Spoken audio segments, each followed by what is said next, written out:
Bonjour à tous et à toutes. Alors aujourd'hui, je vais vous parler de Germaine Rivière. Son nom ne vous dit sans doute rien, mais c'est une des premiers justes parmi les nations reconnues en France. Elle a aidé à sauver et à cacher des enfants juifs pendant la Seconde Guerre mondiale. Elle a également contribué aux relations entre le judaïsme et le catholicisme. Donc Germaine Rivière est née à Limoges en 1917. Elle est issue d'une famille de porcelainiers. Ses ancêtres, les hommes, travaillaient tous dans la porcelaine. Son père était décorateur de porcelaine. Il est ensuite un peu monté en grade puisqu'il est devenu agent d'assurance. Et sa mère était couturière pour petits garçons. Elle venait donc d'une famille populaire mais qui vivait quand même plutôt bien sa vie. Elle vient d'une famille catholique très pratiquante. Son frère entre même au séminaire pour suivre des études pour devenir prêtre. Et son père est très impliqué dans tout ce qui est action sociale en lien avec le catholicisme. Très tôt, elle rencontre le judaïsme à travers ses cours de catéchisme. Elle écrit pendant tout ce temps de l'enfance, le peuple juif m'était proche et lointain. Proche à travers l'histoire sainte, lointain à travers ma vie quotidienne. Je savais qu'il y avait des hommes juifs comme il y avait des hommes chrétiens, mais je n'avais jamais eu l'occasion de rencontrer des enfants juifs. En seconde, elle découvre l'histoire de l'affaire Dreyfus et elle en discute avec son père. Très vite, elle se positionne aussi contre l'antisémitisme, contre la haine des juifs. Pour elle, l'homme juif et l'homme chrétien sont liés par une même histoire. Et pour elle, mépriser l'autre, c'est aussi mépriser Dieu. En 1933, elle suit bien sûr l'arrivée d'Hitler au pouvoir. Son père lui explique que les juifs sont privés de leurs biens et qu'il y a des massacres de juifs en Allemagne. Germaine Rivière est vraiment très choquée par tout ça. Elle se dit qu'un jour, peut-être qu'il y aura aussi des persécutions antichrétiennes et que les chrétiens doivent donc lutter aussi contre les persécutions anti-juives. À partir de 1936, elle entre à la fac de Poitiers et elle étudie la philo. Elle a un cas un peu à part parce qu'elle n'a pas le bac, elle a seulement un certificat d'études secondaires qui était l'équivalent du bac pour les filles à l'époque parce que les filles ne passaient pas le bac. Et c'est au cours de ses études que Germaine, qui se fait aussi appeler Men, rejoint la JEC. Donc la JEC pour la jeunesse étudiante chrétienne, c'est un mouvement de jeunesse chrétien qui est bien implanté dans les écoles privées à l'époque, qui réunit des jeunes à partir de la classe de 3e, qui organise des camps de vacances pour les jeunes, qui dispense aussi un enseignement philosophique inspiré de la doctrine des jésuites. Ces groupes sont non mixtes envers les filles et les garçons.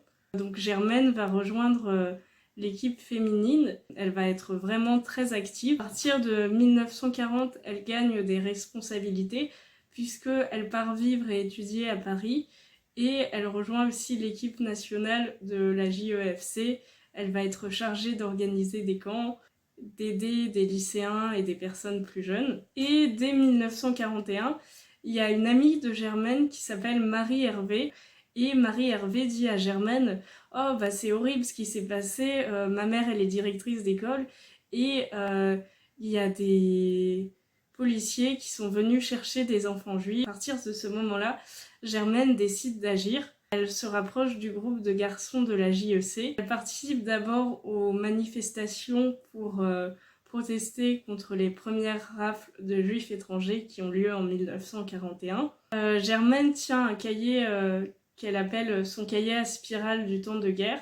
Ce cahier est destiné à son frère, donc celui qui fait des études pour être prêtre, et elle critique l'absence de réaction de la hiérarchie de l'Église catholique par rapport à ce qui est en train de se passer, par rapport au sort des Juifs. En novembre 1941, Germaine part rejoindre une équipe donc, qui est composée de 3 religieux. Donc il y a le père Chaillet, qui est un prêtre jésuite. Il y a aussi le pasteur protestant Roland de Purie. Et il y a aussi un membre de la communauté juive qui s'appelle André Veil. Et il y a aussi des laïcs, des personnes non religieuses. Ensemble, cette équipe fonde un magazine, le Cahier des témoignages chrétiens, qui existe toujours aujourd'hui sous le nom de Témoignages chrétiens. Ils défendent une vision d'une résistance chrétienne contre les nazis qui serait non violente. Germaine est très discrète, mais elle est aussi très active. Elle est en contact avec le cardinal de Pologne qui s'est réfugié à Lourdes et qui alerte sur la situation des Juifs en Pologne. Germaine va être agent de liaison pour la résistance. Elle va chercher des documents pour les amener au siège du témoignage chrétien. Elle devient responsable des services d'entraide sur tout le territoire. Elle effectue plusieurs voyages à travers la France occupée. Elle devient experte en déguisement. Elle peut changer d'apparence physique très rapidement. Elle n'est pas chef de réseau comme dans la résistance masculine, qui est une résistance militaire et hiérarchisée. Par contre, elle forme un solide réseau de femmes, notamment avec ses amies et avec ses anciennes camarades étudiantes. On peut citer notamment son amie Hélène Durand, mais aussi Alice Steinitz, qui est la première amie juive de Germaine et qu'elle va aider à cacher. Grâce au réseau de l'amitié chrétienne à Lyon, Germaine permet de fournir de faux papiers d'identité ou d'alimentation, mais elle va surtout s'illustrer dans le sauvetage des enfants. Elle les a fait passer en Suisse et une fois elle a traversé le lac Léman à bord d'un bateau avec un pasteur et des enfants. Et elle parle de camouflage. Elle explique que en fait, les enfants sont provisoirement confiés à des familles non juives ou à des institutions, comme des internats catholiques par exemple, mais elle se défend de tout prosélytisme. Donc après la guerre, Germaine reste célibataire et sans enfant. Et c'est une femme assez discrète qui ne cherche pas forcément à récupérer la gloire. En février 1947, elle est décorée de la Croix de guerre. Malgré le fait qu'elle n'ait pas le bac, mais qu'elle n'ait qu'un certificat d'études secondaires, elle va quand même poursuivre une carrière. Grâce à ses contacts, elle réussit à obtenir un poste de chercheuse au CNRS. Elle travaille globalement dans des hôpitaux psychiatriques et elle s'intéresse aussi à la cause des enfants. Elle travaille sur comment le langage se forme chez les très jeunes enfants. En 1953, alors qu'elle a 36 ans, elle est attachée au Muséum d'histoire naturelle. Elle travaille aux côtés du professeur Achille Urbain, qui a travaillé sur la compréhension psychique des animaux. Et donc Germaine dit à son entourage qu'elle travaille avec les grands singes du Jardin des Plantes. C'est à ce moment-là, en 1953, en lisant les journaux, elle découvre l'affaire Finali. Donc l'affaire Finali, c'est l'histoire de deux enfants, Gérard et Robert, qui venaient d'une famille juive autrichienne. Pendant la guerre, leurs parents ont été déportés, mais ont quand même réussi à cacher leurs enfants. Les enfants ont d'abord été confiés à une crèche municipale et ensuite la directrice, mademoiselle Antoinette Brun, a décidé de prendre les enfants avec elle. Et après la guerre, il y a les deux tantes des enfants, une qui habite en Nouvelle-Zélande et une autre qui habite en Israël, qui demandent à récupérer les enfants. Mais mademoiselle Antoinette Brun refuse de rendre les enfants. Elle se fait nommer comme tutrice par le conseil de famille sans en avertir les deux tantes. Et en 1948, elle décide même de faire baptiser les deux enfants.